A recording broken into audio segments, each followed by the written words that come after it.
Thank you so much, lady. Magandang umaga sa inyo lahat. Ako si Francis Mendoza. Yung pronouns ko ay he, they, sila. Good morning to you all. I'm Francis Mendoza, and I go by he, they, sila pronouns. Maraming salamat, or thank you, to Datu Plentywolf. In Tagalog, Datu means chief. Alicia, Renee, Tommy, the Earth Guardians, Luis, and Lady. Extreme gratitude to the indigenous youth, elders, and ancestors on Turtle Island and beyond, whose land we live, love, and recreate on. So I'm the manager of community development for the Children in Nature Network, but I'm also a limo driver, or a golf cart driver, a meeting room host, and now the moderator for this session. So I'm really honored to be able to talk with José and Gabaccia about the work that they've been doing with the Outdoorist Oath, as well as the larger work that's been happening in their careers. I live, work, and play on Chocheño Ohlone land in so-called Fremont, California. And I'd like to have José and Gabaccia introduce themselves with any pronouns you'd like to offer, and also anything that you'd like to say to this beautiful gathering of people that we've been a part of this whole week, which I truly appreciate. Great, here we go. All right. Gracias, buenos días. Thank you, everybody. Good morning. My name is José González. He, him, his, so I'll respond to anything offered with joy and respect. I greet you all. I currently live in ancestral, traditional, unceded, occupied, stolen land of the c&nn, southern Meadow, Miwok, among others, and currently Sacramento, California, Sacramento, Califas. And I'm excited to be here with you all. I've kind of been a part of this community for many, many, many years. And so I'm excited to continue to be back in different ways of share my own learning, which we'll do a little bit more of that today. And so lastly, I just want to really stress the elements of how much of what we do connects to each other. And I'm excited for what we will also share complements, amplifies, and adds strength to what you've already heard as well. Thank you all so much for having me. Muchas gracias a todos por invitarme. I'm new to the community. My name is Gabaccia, like they've said. My preferred pronouns are she or ella. And it's just a big honor to be here to represent the Outdoorist Oath and the beautiful work that the community has been doing at the intersections of planet, inclusion, and adventure. I reside on the road, so always on native land, but more often than not, I find myself in the northern grounds of New Mexico, which is ancestral Pueblo and Jicarilla Apache land. Thank you both. If we go to the next slide, we can see a couple of tenets in our work that we do is obviously to decolonize, ecologize, indigenize, and joyify. And that's the title of this session that we're having, and supporting thrivability in our work. Can you talk a little bit about what those words mean to you all? We'll start with José and then Gabaccia. And so, as you notice in the title, we have a focus on ecology and joyify. And part of that is to give a little bit of context and example of both the approach, but also how that grounds our current work at the Outdoorist Oath, how that grounds my personal work. And they're all in relation to each other, so it's not like isolating one.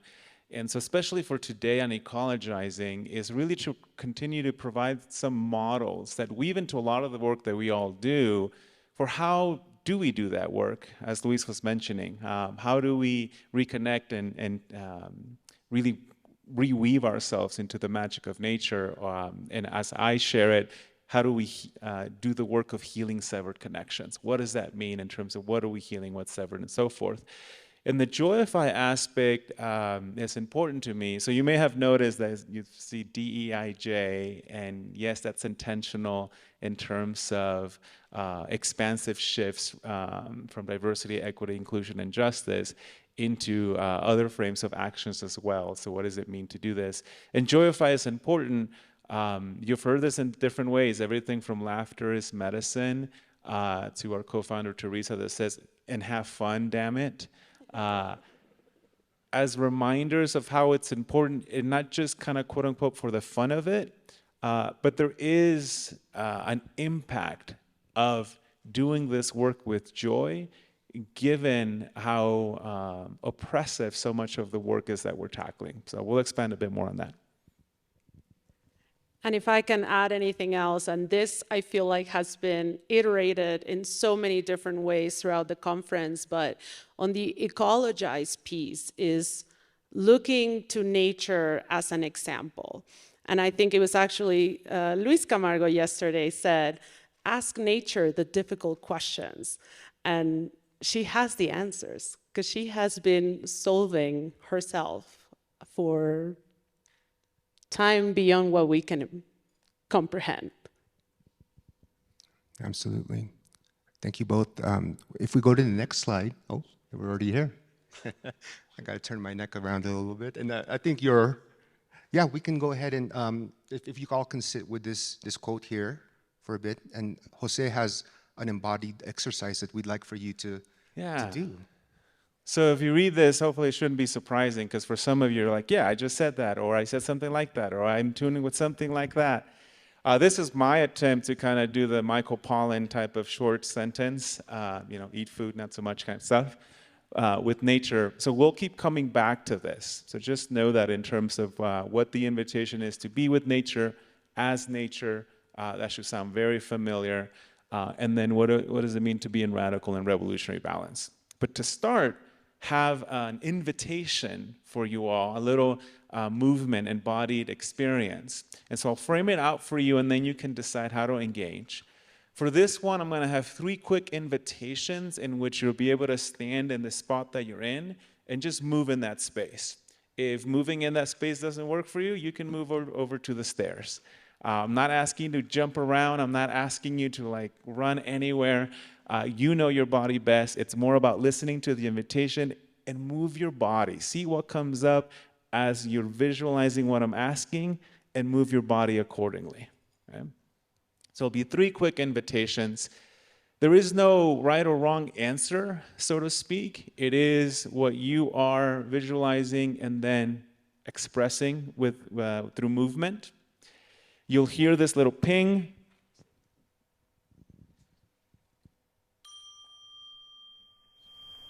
And that ping is going to be kind of like the pause and the invitation to the next one. Okay? All right. And lastly, invitation and challenge by choice. So lean into it with as much joyful discomfort or joyful comfort as works for you. Yeah. All right. So everybody can go ahead and stand up. The first invitation is to visualize a redwood. And if you are not familiar with a redwood, think about these big, giant, long-lived trees, majestic elders. And for the first invitation, imagine a redwood newly seated in the ground, and they can live, 1,000, 2,000 years. So what we're going to ask you to do is to show it to yourself and to others in your space, the growth of that redwood in the space of 5 to 10 seconds. All right? So ready, go.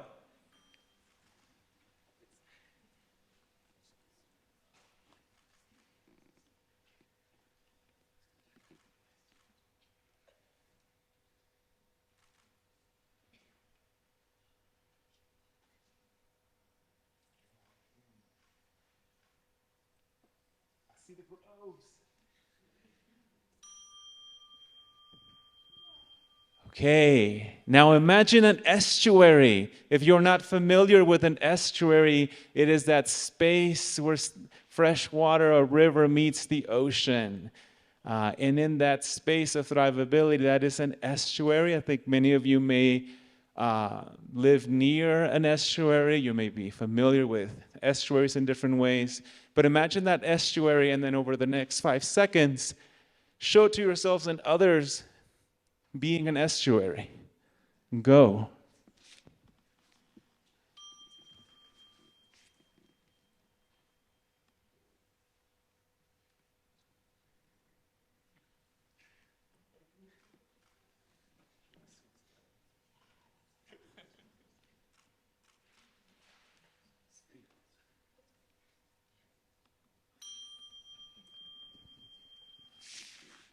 I got caught up there being an eelgrass for a moment. I was just like, I just want to be here for a while.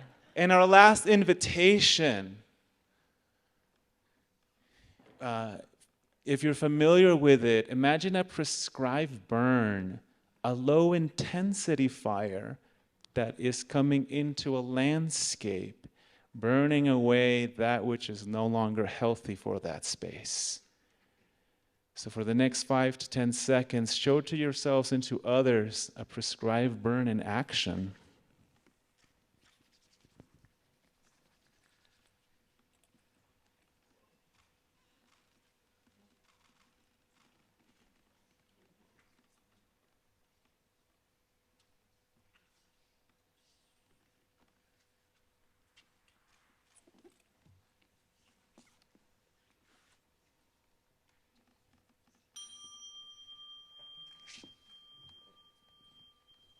All right, you can take a seat.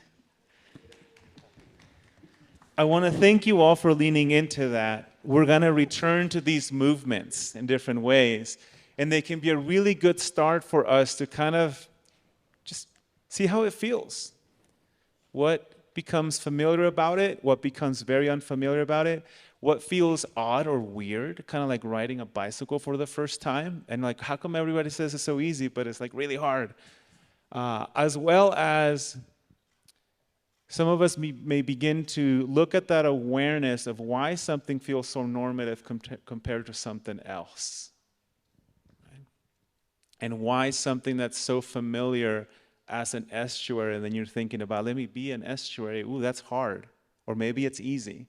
So these are some of our introductions and invitation as to how we're inviting the community at large, at least for the Outdoorist Oath, to look at doing a little bit of mind shifts and then building the community where as individuals we're aligned for systemic change.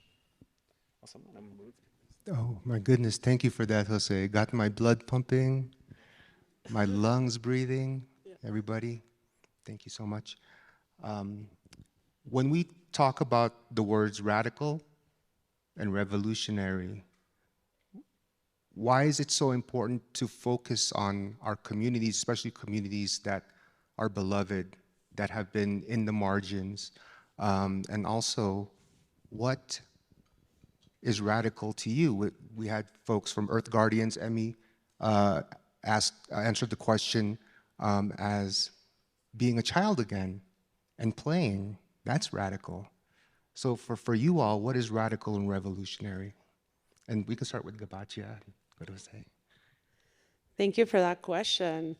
I mean, for myself, being radical, I think, starts with questioning what you are so sure you know.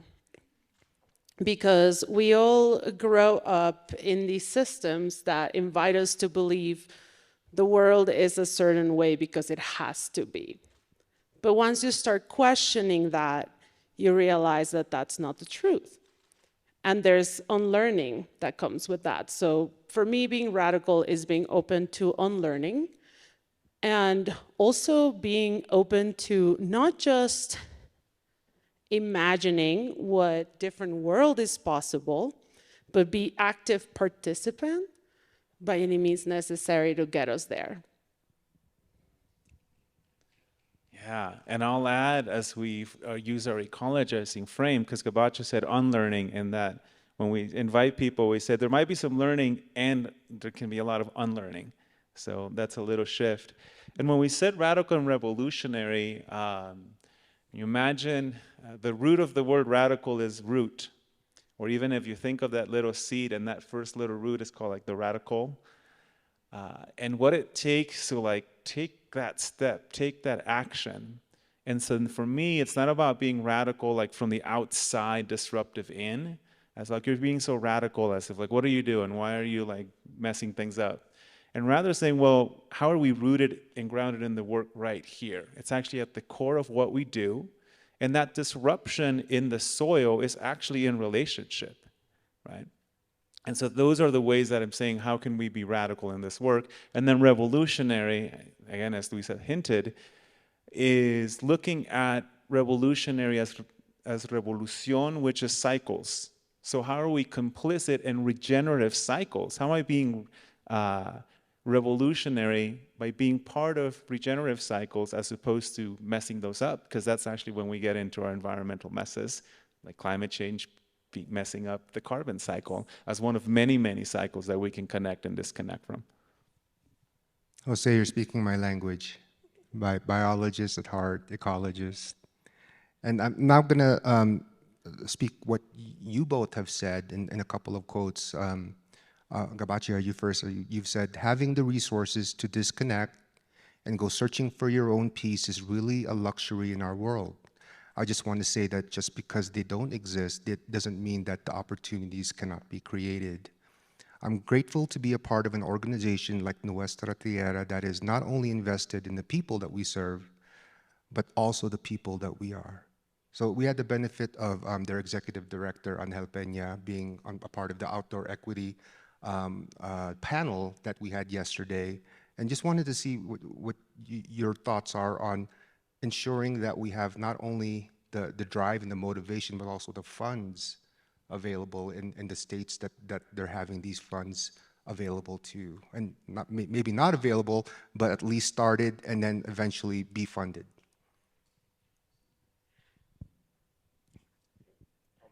Well, I feel like a broken record when I say this, but there's enough resources in this world for everyone to have access to everything they need and everything they should have a right to access. Like nature is a big part of that, right? So when I was talking specifically from this quote is when I was supported to go and through hike the Continental Divide in New Mexico, and was supported by the Continental Divide Trail Coalition and Nuestra Tierra. And so having that month to myself to be out there was very, very enlightening, for lack of a better word, in the way that I found so much peace, even amidst a very kind of tragic through hike in itself, because it was a failure and there's a lot going on there. But I ultimately got to find a lot of peace and rest being out there in nature, and I realized how big of a luxury that was, and how wrong it was that it was a big luxury. So the resources exist, and we just need to be able to connect and distribute those resources so the access is there for everyone. Thank you. Yeah, and I'll connect this because some of you saw the image and I saw you chuckle, so I'm guessing it's the dog. If you're not familiar with the dog, ask somebody younger.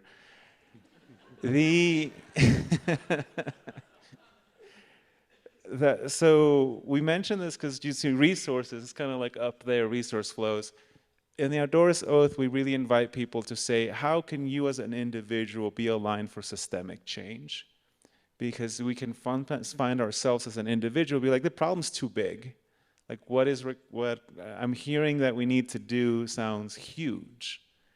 And then we say, actually, it benefits the system for you to feel hopeless, for you to feel, yeah, don't do anything. Because then that type of default continues. And so we try to invite people to be able to look at, if we're aligned for systemic change, what are structural elements, this is from the FSG Waters, the systems change, what are structural elements that are in place or not in place, like the resource, like the funding, like the policies, you can tell they're there or not. And that's why we want people to say, what is present for you? The relational is about the relationships. We really invite people to be in community with each other, not for us to hold it all, but rather to say, okay, now let's invite you into spaces that you begin to co-create, much like you do here. Because those relationships matter so much, given that the work moves at as we say, the work moves at the speed of trust. And so you have to look at that there's a relational element, trust. And then the mental models is really looking at those mind shifts. And when we invite people to say, as Gabaccia mentioned, let's interrogate something that maybe you just took for granted or assume that's the way to do it. What happens now when we do it this way? And so we'll build more on that. Thank you both. So a big focus in this year's conference has been healing from trauma, from the intergenerational trauma that Black, Indigenous, and people of color to LGBTQ2SIA plus folks, to children going through migration and separation trauma. Mental health is so important to our communities, and nature is vital in restoring and reconnecting us to the land. So I want to give a shout out to all the social workers that are here from Casey Family Programs.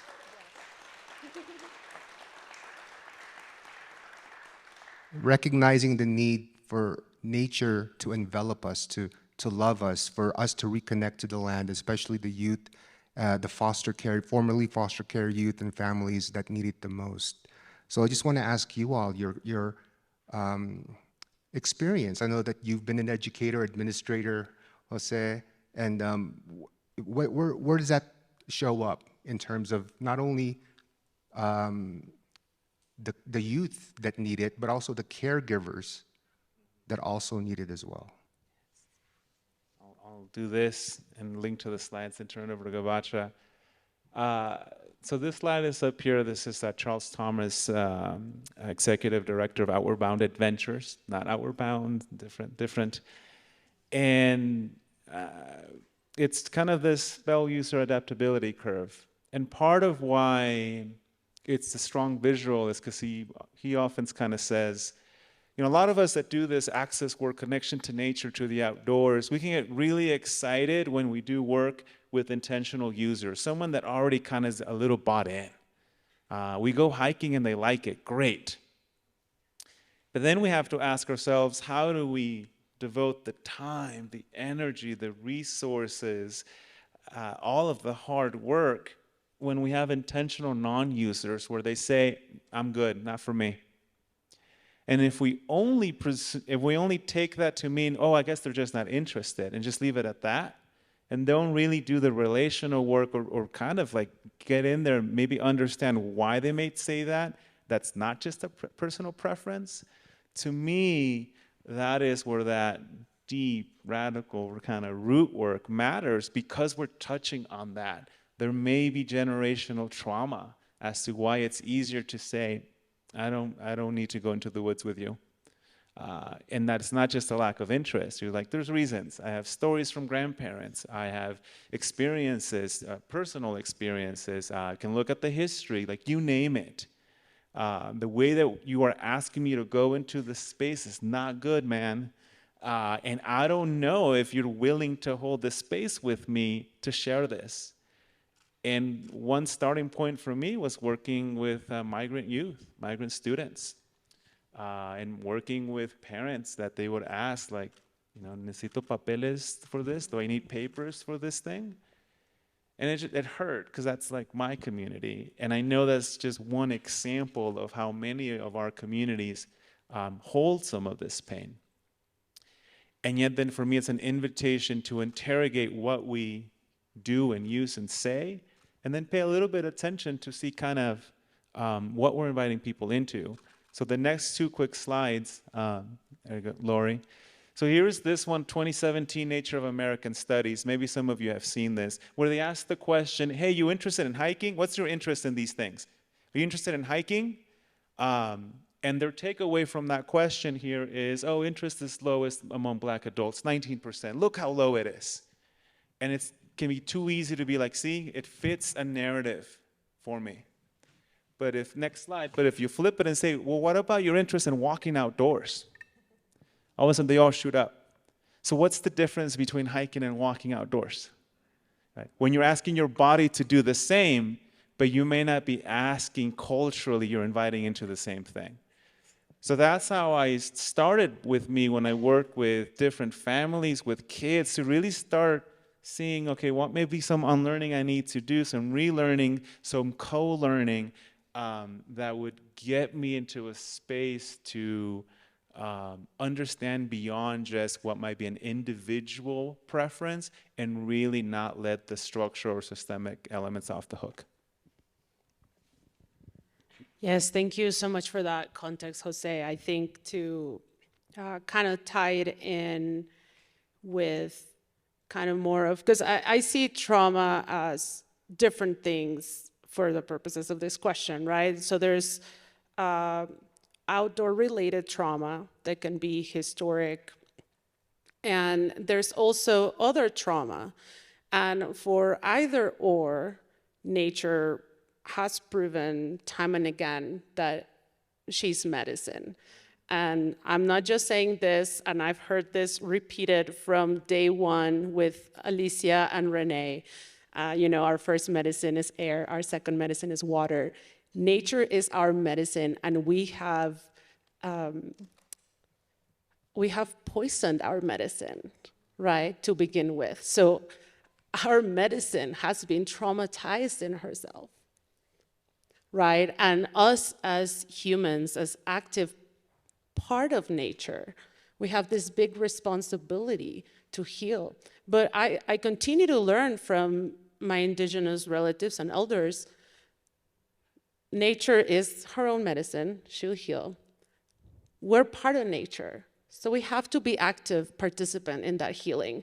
And as we heal ourselves, connected to nature, we're healing her too, and vice versa. So engaging in that beautiful cycle is where we ground ourselves in hope and in joy, because it is a joy to be outside. Oh my goodness. Well, how profound is that, everybody? Thank you. Yes, please applaud. Nice, nice, nice. That reciprocal relationship with nature has always been. It's been in the indigenous ways of knowing. It's just because of that disconnect of how we have been poisoning our Mother Earth and causing trauma, like you said, Gabaccia. So thank you for that.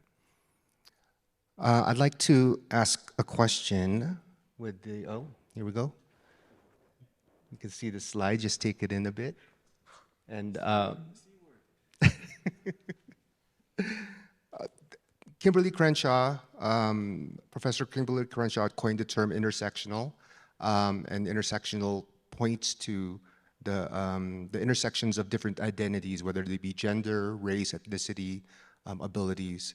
And oftentimes it's pointed towards communities of color, marginalized communities, and focus on a deficit-based language. So I'd like to ask you all how we can transcend that and go to a place where we not only look at the trauma, but also look at the joy, the liberation, the beauty that we get by being with our families outdoors. And Luis was talking about being with his daughters outdoors. I have 2 daughters myself. Just, you know, something that you'd like to offer in your own personal life, but also in the work that you do with our most beloved communities. Jose? And then you first. Yes. Here we go. So yeah, it'll be these 3 slides, this one and the next one. So I'll start with these 2. Again, yeah, if you didn't laugh, ask somebody younger than you. No offense, I'm there too. So, but I love that because it's like we're trying, like, listen, this is how it's all connected, right? This is if you could just see that if I'm fighting the patriarchy here is like because it's also harming our community there.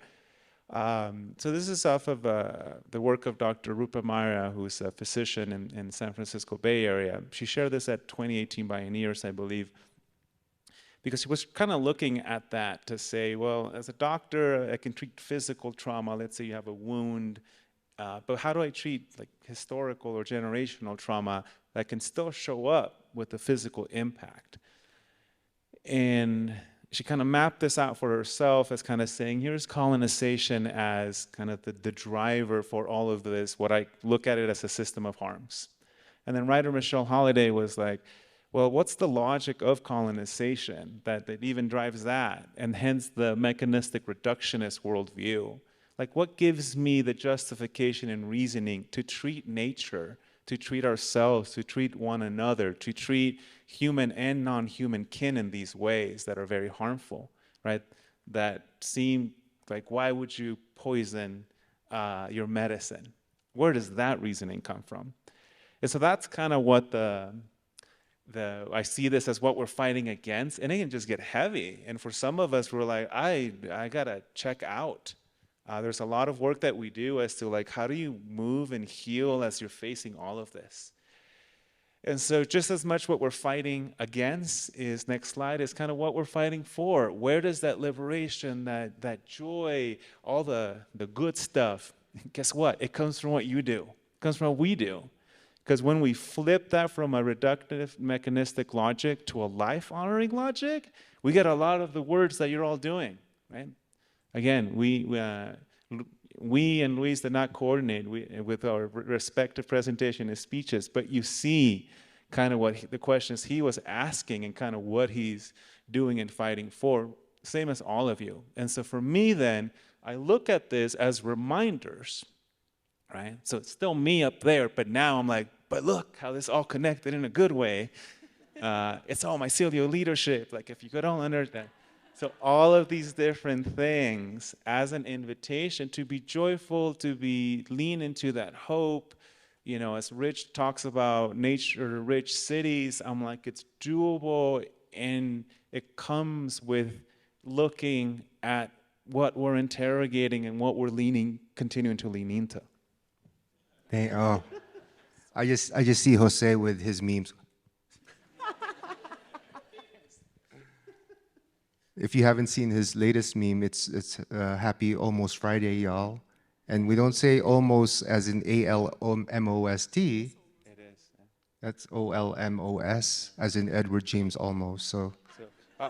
And I forgot to say that I do consent to you tagging me on social media or using anything that I say. So have at it. Okay, so this question next is about the fruiting bodies that we see up here. As we all know, fungi have fruiting bodies, but they also have a mycelial network, and how that really helps. And we were talking about it in many of the sessions. Luis also mentioned the interconnectedness of all of us, not just as human beings, but also as a part of nature. Gabaccia pointed that we are a part of nature, just a small part, but we've had a large effect. So how do we use the mycelial network? How do we take advantage of the intersections and the margins between habitats in strengthening diversity and biodiversity? And you know, we can go to the next metaphor that you espouse quite a bit in the next couple of slides, is how do you thrive in a meadow? Giving the ending away. You wanna go, Gabaccia? That's a good one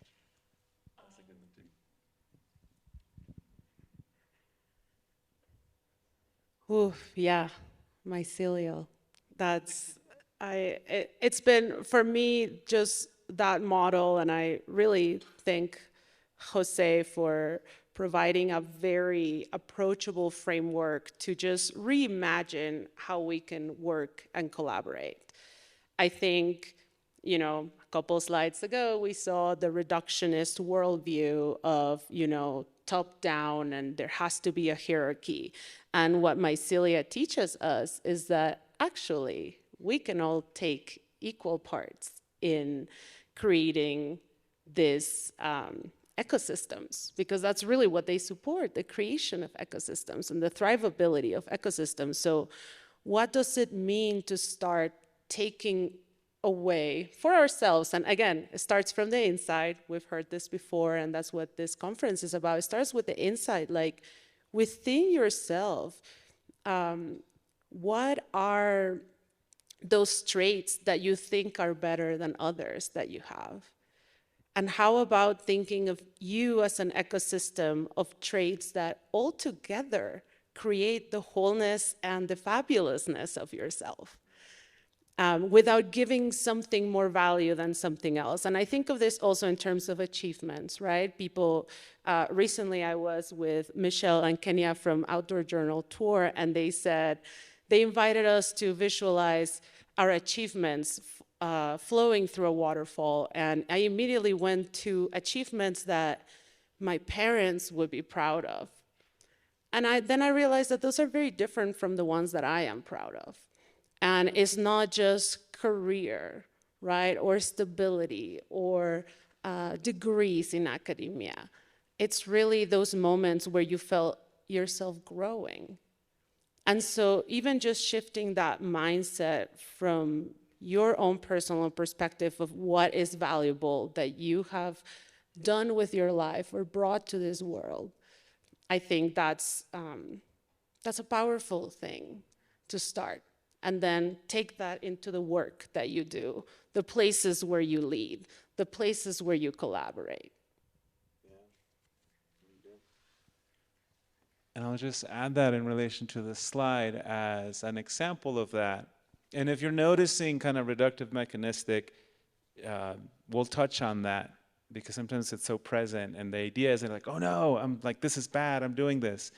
It's more for us to begin to assess where it might be more helpful and appropriate and where it's a concern if it's the only way that we do things. And so the healing sever connections isn't about saying, oh, any Western kind of European-centric approach to science that we inherited from the Enlightenment that just categorizes nature as bad. We got a lot of useful information, but did it become the default by which we exterminated and eliminated so much ancestral traditional knowledge that points away to the healing and to the future that we need? And so that's where we're inviting people into that space of tension and to think about what can happen, what is possible when, so this one, between the habitat of you and the habitat of me lies a zone of abundance and creativity, just like that estuary. Thinking about that as humans, sometimes we can treat boundaries and borders like border walls, right? You there, me over here. This is a properly line, and that's the way it is. As if the bear is going to come up and be like, oh, yeah, I know, this is private property. I can't do that anymore. We do that to ourselves, but we have to pay attention to then thinking about if we treat borders and boundaries with each other in that way, we miss the opportunity of the ecotone, right? Of the edge effect that comes from like the habitat of your amazing self and the habitat of my amazing selves. What happens in there? Because all of us nature nerds, you know, ecotones are zones of abundance that you benefit from that edge effect that could come when say like, let's look at this thrivability boundary between each other versus why do we put up a border wall? And if I can just add, just my favorite part of the ecotone is that you bring the diversity from this ecosystem and the diversity from this ecosystem to create a whole entire new world of diverse possibilities. And to me, that going back to something that has been said again, time and time again here, diversity is wealth, it's abundance. And we have more, we have richer experiences because of it. And the example is right there in nature, in the ecotones. Thank you both. So speaking of ecotones and how your fellow co-founders also contribute to that abundance, that diversity, I would be remiss at not mentioning Teresa Baker, founder of In Solidarity Project, co-founder of Outdoor CEO Pledge, and also the person who framed the term, as Jose puts it, and have fun, damn it. Everything is followed with have fun, damn it. And then Patagonia, who many of you know, Win Wiley, who is an LGBTQ2S plus outdoor advocate. And you know, as it being Pride Month this month, we definitely want to honor and highlight the queer ecology that we see all around us as well. So I wanted to ask y'all, how did the Outdoorist Oath start? And as co-founders and executive director, where is it going? I'll make this part quick. For the co-founding, it was, I wasn't gonna say it's easy, but as all of you that are founders of stuff, you know it's not easy. Or rather, it's easy to do it, and then what? So that's where I came in, because it's like Teresa and Patagonia was like, let's do this. Would you like to be a part? And I found myself asking the same questions when founding Latino Outdoors 10 years ago. 10-year anniversary of Latino Outdoors. Woo! And exactly that. Okay, so what's the it? What do we want to do when people ask us? And so the founding, to me, the reason I said, yes, let's do this, because it was this invitation. We didn't have the language for it to operationalize it yet, but it was this invitation. What do our respective habitats bring into the space so that we are kind of walking the talk, as I guess as you put it, that if we're inviting people from different spaces in the outdoorsy space, those that are in it because for planet, I care about environmental action in this way. Those that are in it for inclusion, I don't see the representation that I think that we need. And also those that are in it for adventure, right? They have a call for stoke. And we're like, there's no reason why these communities can't be in relationship with each other to care for the land that is essential for the outdoors and be aligned for the change that we all want to have for these communities. So that was kind of like the founding of it. And then we realized we actually need someone to run things. And that's where Gabaccia comes in. Yeah, that's how I went from web designer to executive director. Yeah. Yeah, thank you, Jose. And I guess also to kind of paint a picture of how we see the oath. So the Outdoorist Oath is two things. On the one end is this organization that supports people through experiences and education to take action for planet, inclusion, and adventure. And at the same time, the Outdoorist Oath is an action-based promise to show up and take action for planet, inclusion, and adventure. And the way that we do this is through a workshop, which Lady did such a good job hyping it up for you all, and we hope you'll join us for one. And in the workshop, we present some tools that invite reflection so that individuals like you, like me, can identify how we can show up for planet, inclusion, and adventure. Because we could not come up with a prescribed list of, here is how you show up for these things. Each person has access to different communities, spaces, and talents that create this beautiful abundance of roles and ways that we can show up. So that's kind of how we frame that work. And where we're going with that is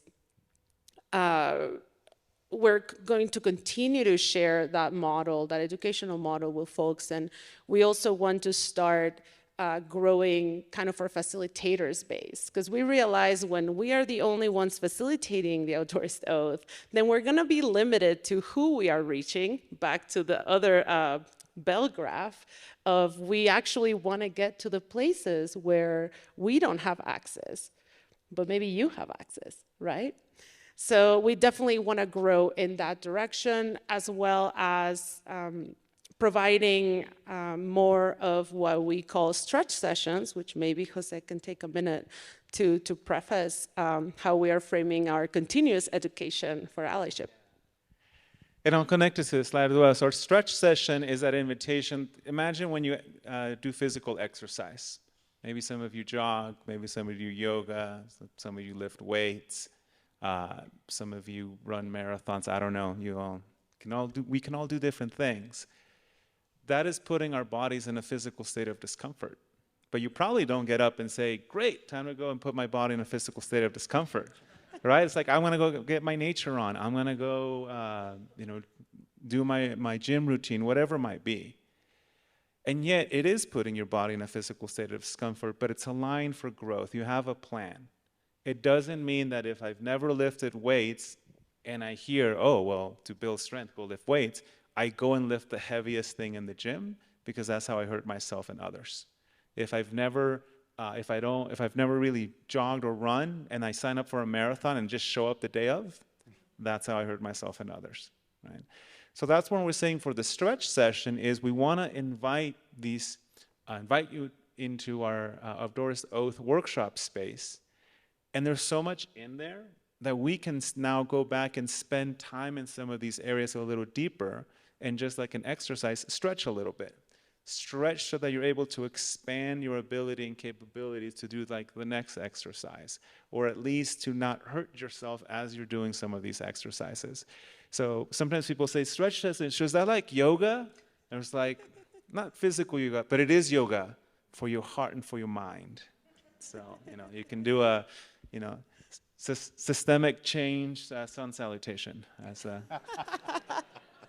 and then lastly, we have this up here because also with the founding of Outdoorist Oath, it's a reminder for us that this path is sinuous like the river. It's curvy. It's not channelized. Because once we channelize a river, what happens? We kill the river, right? And so the emergence of that comes from the divergence and the convergence. The divergence is our invitation to each other. What's the difference we bring into the space? How am I connecting to something, someone that's very different than I am? And then the convergence, how are we connecting in commonality and community? And then that reminds us that this is okay, rather than us seeing, cool, what's the channelized pipeline path that we need to get from here to there?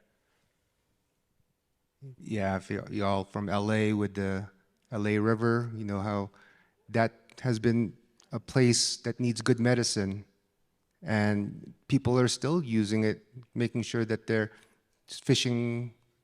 Many Southeast Asian communities, Latinx communities are out there fishing for sustenance and not just for recreation. So thank you for that. And I just really want to point out how nerdy these folks are with the harmonic oscillation up here and the convergence. It just speaks to my heart.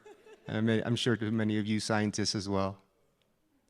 Now, speaking of scientists, one kind of science that's been subjugated for many years during colonization times is traditional ecological knowledge, indigenous ways of knowing, prescribed burns, or sacred burn. I'd like to ask José and then Gabaccia, what are the things that need to be burned? You've been talked about, whether it could be a conflagration, right? And why that happens when fires, we've had in California, the biggest fires just in the past 6 years. And with fires that are happening in Canada, and everyone in the East Coast is getting that really bad medicine. And then what is the benefit of a low intensity burn? Yeah, and so we have this, and then the next slide, I believe that's the one. And we're like, it's funny, not funny, when you read that and you're like, wow, okay, that's the space. So this was California, I think 2 years ago. And so there's the reality that fire in a place like California, I know even here in Colorado, it's pretty traumatic. For a lot of communities, it means you lost everything. And so what came to you was a version of fire that was kind of self-fulfilling, as fire is bad. High intensity destructive fire. But that fire came from our past practices catching up to us, compounded by climate change. Right? And so we can't fire our way out through that. I mean, we tackle it in that way, but we know that we need to question, interrogate, re-examine, and undo the policies of suppression that just said, any fire, bad. Hey, why are those amazing, beautiful native elders out there putting fire to the landscape? That's not good, bad. So that is what we've inherited that no longer serves us, never really served us. But that's an example of just as next slide, as we know that good fire, low intensity fire, healing fire, prescribed burn type of fire can set up the conditions for healthy succession, right? For what comes next in a healthy way, and especially in fire adapted ecosystems like with sequoias, you need some fire to continue the next growth. But these sequoias are not ready for the destructive fire. And it's like the saddest thing I've ever seen, a sequoia that survived 2,000 years of like fire and relationship with native communities, all of a sudden die because of what we have done in the past 100.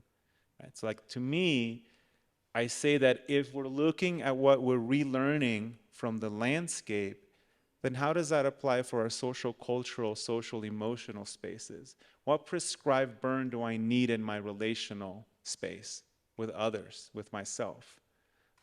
So as I said, right, if the work begins inside out, what do I need to be like, you know, this underbrush has got to go, and that fire might, you know, okay, it's gonna burn a little bit, but it comes with also being a responsible fire tender, because you know that prescribed burns, for example, means going out there with intention. It isn't just throwing the match in there. It's like, gotta go, you know, it's all gotta burn. Set it all, everything's just gotta burn to the ground. And so that's, for me, comes with that invitation and responsibility.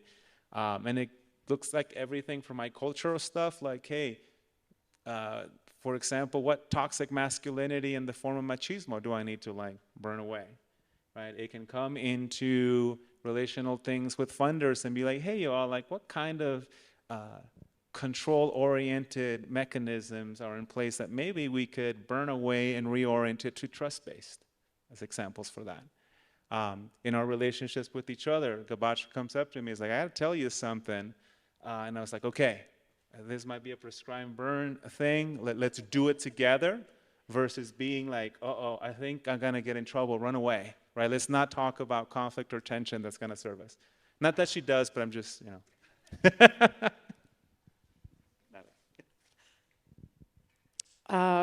I mean, I'll keep it brief. What needs to be prescribed burn?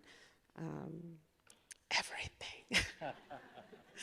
I mean, systems of oppression, right? The isms, the capitalism. It's been a short-lived and very evidently failed experiment. You know, we live in a beautiful world, in an abundant world, and we don't need to have kids deprived from nature. We don't need to have kids that are deprived from food and shelter. We don't need to have kids that grow up with unnecessary trauma. Thank you. I identify as a Filipinx immigrant, genderqueer, cis hetero male, and that affords me the privilege to navigate these spaces in a way that doesn't really, I don't feel too much fear. I've been a park ranger for 10 years, a naturalist, and those kinds of access has been beautiful, not only for me, but for my daughters as well. So with the history of immigrants, of migrant farm workers in California, where I'm from, Latinx folks like Dolores Huertas, Cesar Chavez, Filipinx folks like Larry Itliong and Philip Veracruz, they were outdoors, especially during the fires. Many of the migrant farm workers were at the front lines. And how is that being outdoors not as equivalent to being outdoors on a hike or going out on a rafting trip? And how do we sort of find that balance between the two? We can connect to the slide, actually connects to the slide too, yes. This is a favorite one of people because it gives you that clear contrast. Imagine when you're at work and you hear, hey, great job, your team is functioning like a well-oiled machine. Right? If you've never heard that, cool.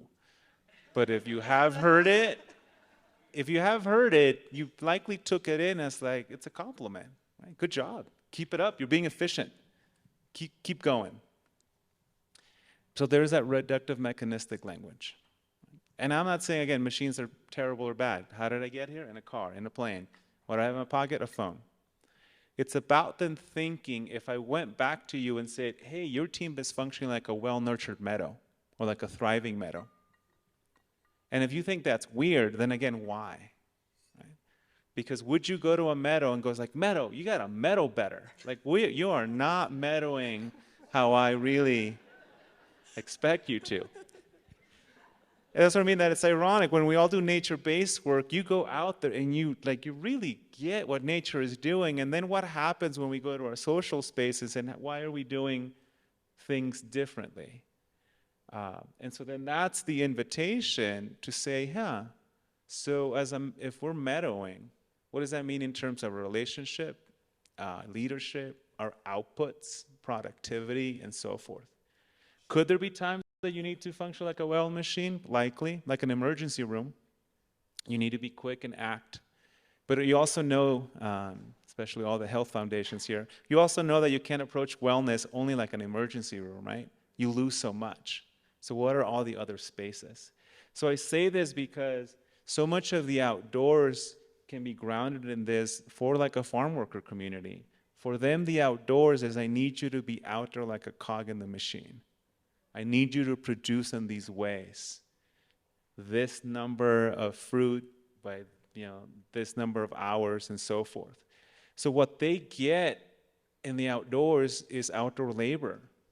And so to be able to shift from outdoor labor to outdoor leisure and outdoor love is to really be able to look at what we're inviting them into and why, and how these relationships are more meadow.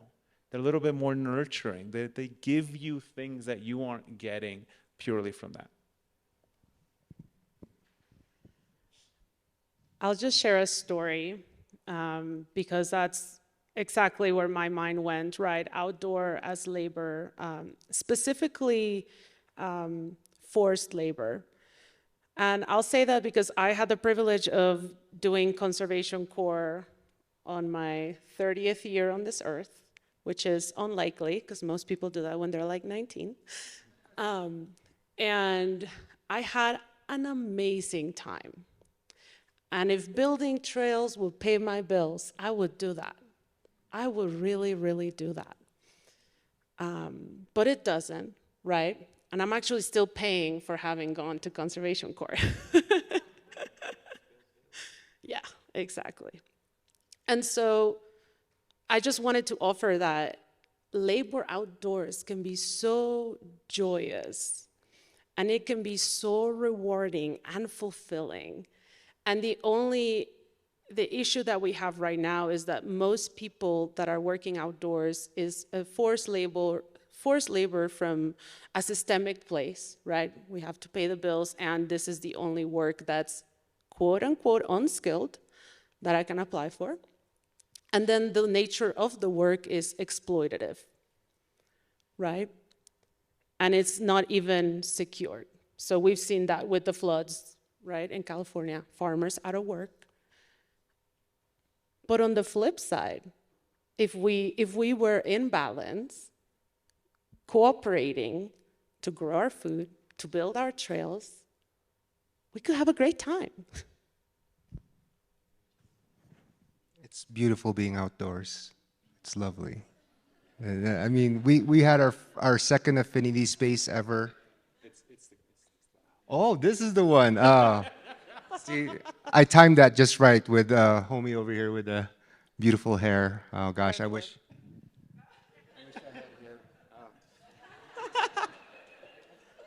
But that joy has just emanated throughout. No, that y'all are too laughing too much. Come on now. I mean, that joy showed with what everyone was doing outdoors this week, and how our affinity space that we had with Tanya, we just said, hey, we're going to go outside and we're just going to take in the sun. And that's just something that just speaks to all of our communities. So I just wanted to close out by seeing if anybody had questions. I actually am trying to be a good moderator and be mindful of the time. Oh. There's a question on who? Oh. Yeah, just like Lori said, this does not just go to one individual staff member, it's to all the staff members. So for everyone who's been driven by a golf cart or scheduled for a bus by Jamie and others, please, let's give them all a hand.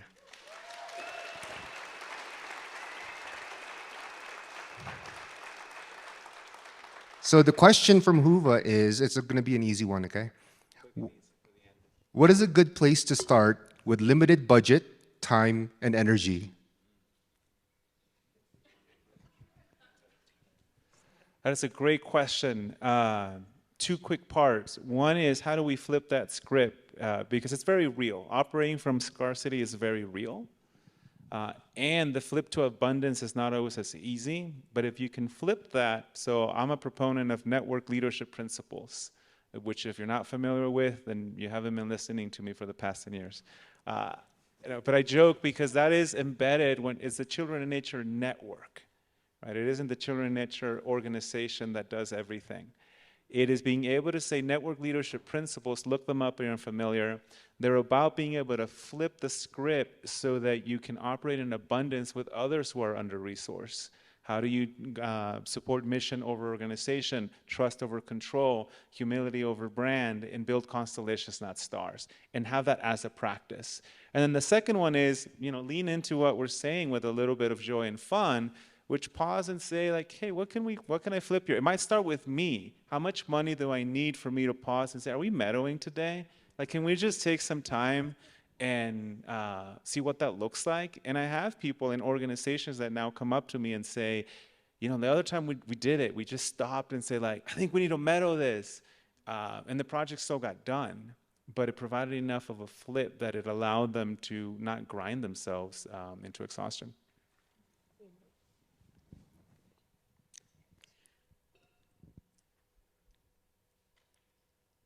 Sorry to put you on the spot there.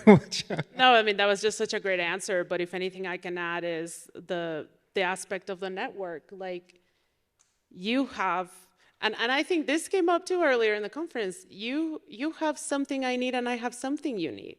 I have this piece of budget, I have this piece of time, and show up to community with that.